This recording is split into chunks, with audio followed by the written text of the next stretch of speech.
안녕하세요. 하나님의 말씀을 배달합니다. 요교회 박영석 목사입니다. 오늘 묵상할 본문은 출애굽기 32장 25절에서 35절까지의 말씀인데요. 오늘은 32절 한 구절을 봉독하고 함께 묵상하도록 하겠습니다. 그러나 이제 그들의 죄를 사하시옵소서. 그렇지 아니하시오면 원하건대 주께서 기록하신 책에서 내 이름을 지워버려 주옵소서. 어제 말씀 중에 하나님께서 백성들을 향해서 이들이 부패했다라고 말했던 거 기억나시죠? 노아 홍수 이전의 모든 인류의 상태를 가리켰던 그 부패와 동일한 말씀입니다. 그런 부패한 모습으로 백성들은 금송아지 앞에서 춤을 추며 우상 숭배를 했었고요. 모세는 그 모습을 보고 십계명 돌판을 산 밑에 던져 깨뜨리고 금송아지를 부쉈습니다. 그리고 32장 20절, 그러니까 전에는 이렇게 기록되어 있어요. 송아지를 가져다가 불살라 가루로 만들고 그것을 백성들에게 마시게 하였습니다. 모세는 금송아지 우상을 가루가 될 만큼 부수게 하였고요. 그것을 마시게 했습니다. 이는 이 우상이 사람의 손에 부서지고 배변으로 나오는 금속 덩어리에 불과하다는 것을 보여주기 위한 상징적인 행동이었습니다. 그런데요, 모세의 이 의분적 행동에도 불구하고 상황이 바로 나아지지 않았던 것 같습니다. 오늘 본문의 시작이죠. 25절은요, 이렇게 기록되고 있어요. 모세가 본즉 백성이 방자하니. 여기서 방자하다, 히브리어로 파라라고 하는데요. 이것을 직역하면 고삐를 풀다, 그리고 벌거벗다 등 다양한 의미를 갖고 있는데, 이러한 번역들은 모두 금송아지 숭배 시 백성들이 얼마나 문란하게 행동했는지 짐작해 합니다. 모세의 중보기도로 하나님의 마음을 1차적으로 안정을 시켜 놓았는데, 금송아지를 가루로 만들어 마시기도 했는데 여전히 상황은 진정되지 않았음을 지금 보여주고 있는 것입니다. 그래서 모세는 특단의 조치를 취하게 됩니다. 26절입니다. 누구든지 여호와의 편에 있는 자는 내게로 나아오라 하매 레위 자손들이 다 나오게 되었는데요. 이것을 바꾸어 말하면 레위 지파를 제외한 다른 백성들은 여호와의 편에 오기를 망설이거나 거부했다고 볼 수가 있습니다. 그러니까 끝끝내 회개할 기회를 저버렸다는 것이죠. 그래서 결국 백성 중에 3,000명 가량이 죽게 되는데, 아마도 이들은 우상 숭배에 제일 앞장섰던 자들에 대한 심판으로 이해되어집니다. 그런데요, 그 이튿날 모세는요, 어찌 보면 이해하기 힘든 행동을 하게 되는데요. 여호와께로 다시 한번 올라가서 백성들의 속죄를 위해 중보를 하는 모습이 그려지고 있습니다.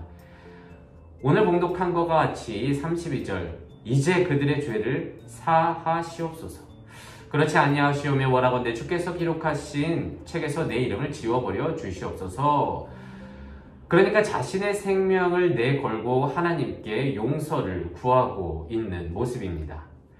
모세가 이렇게 요청한 것은 자신도 이스라엘 백성이라는 그 운명 공동체라는 인식뿐만 아니라 하나님과 이스라엘 사이에 체결된 언약이 파기된 것과 관계가 훼손된 것에 대한 중재자로서의 책임을 지금 다하고 있는 것입니다. 모세는 알았습니다. 자신도 인간의 한계를 가진 존재라는 것과 죄는 무엇보다도 하나님과의 관계가 틀어지는 것인데 이것은 생명과도 같은 것이다. 그렇기 때문에 내 생명을 주어서라도 이것을 회복하고 싶다는 그런 모세의 간절한 열망을 우리는 볼 수가 있습니다. 그는 아론처럼 책임을 회피하지 않았고요. 자신의 능력으로 상황을 수습하려고 하지도 않았고, 오직 자신의 생명을 걸고 백성과 하나님과의 관계 회복을 위해서 앞장섰던 진정한 중재자, 중보자였습니다.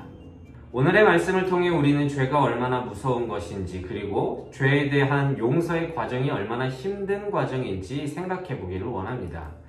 현대를 살아가는 우리는 죄를 짓고도 바로 벼락에 맞지 않기 때문에 그러지 않으려고 해도 이 죄에 대해서 가볍게 여길 때가 참 많은 것 같습니다. 이 정도는 괜찮겠지. 이전에도 그냥 잘 지나갔으니까.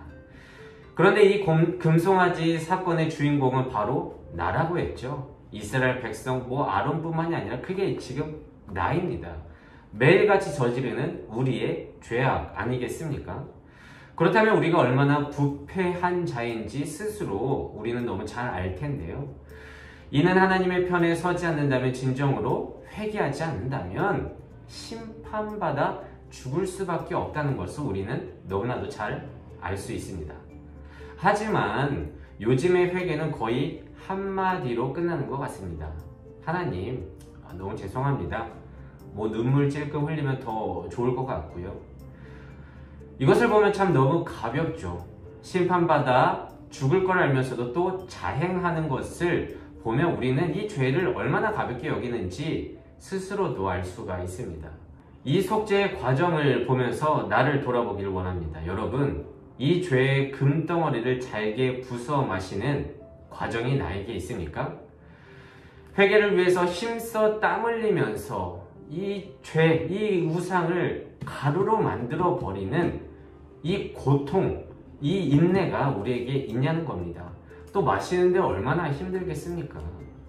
그리고 또 레위 자손이 형제 자매를 죽일 수밖에 없을 정도의 그 심적인 고통이 수반되고 있는데, 그리고 모세는 목숨을 걸고 관계 회복을 위해서 나아가고 있는데, 이 어려운 과정이 우리에게는 있냐는 말입니다.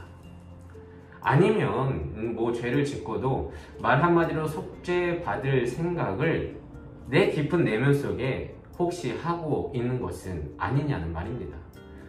여러분, 결코 하나님의 은혜와 나를 계속하신 사랑은 그렇게 값싸지 않습니다. 우린 죄에 대해서 더 많이 예민해질 필요가 있습니다. 목숨 걸 정도로 예민해지기를 바랍니다. 그런데요, 이 예민한 사람은요, 자신의 죄를 잘 발견하고 또 잘 고백하면서 회개하기도 하는데요. 그런데 여러분, 또 이런 거에 속지 않기를 바랍니다. 그렇게 자신을 잘 보고 잘 고백하는 자의 이면에는 말이죠, 내가 그래도 이렇게 하니까 잘 믿고 있다는 교만이 숨어 있을 때가 얼마나 많습니까? 결국 그 반복되는 모습에는 또 목숨을 건 단호함이 없는 주의 은혜를 값싸게 보이는 그런 행동이 될 수도 있음을 우리는 꼭 명심하고 기억해야 할 것입니다. 그래서 오늘은 이렇게 기도하길 원합니다. 하나님, 죄에 대하여 예민한 자가 되어 진정으로 회개한다면 목숨 걸고 하나님 편에 서는 자가 되는 그런 믿음 허락하여 주시옵소서. 또한 죄로 인해 틀어진 하나님과의 관계를 목숨 걸고 회복하고자 하는 값비싼 주의 은혜를 아는 자들 되게 하여 주시옵소서. 오늘도 이 말씀을 붙들고 한날 승리하며 나아갈 수 있는 우리 모두가 되시기를 진심으로 소망합니다. 기도하겠습니다. 이 세상의 모든 청년의 인생을 사랑하시는 하나님, 감사합니다. 마지막까지 방자한 백성들 앞에서 죄를 제거하기 위해 특단의 조치를 취하는 모세를 보며 우리를 바라봅니다. 우리도 백성처럼 죄를 지어놓고 하나님의 편에 서지 않고 그냥 또 지나가겠지 하면서 주의 은혜를 값싸게 만들 때가 얼마나 많은지요. 그런데 이 죄는, 그리고 이 속죄의 과정은 쉽지 않다는 것을 알게 됩니다.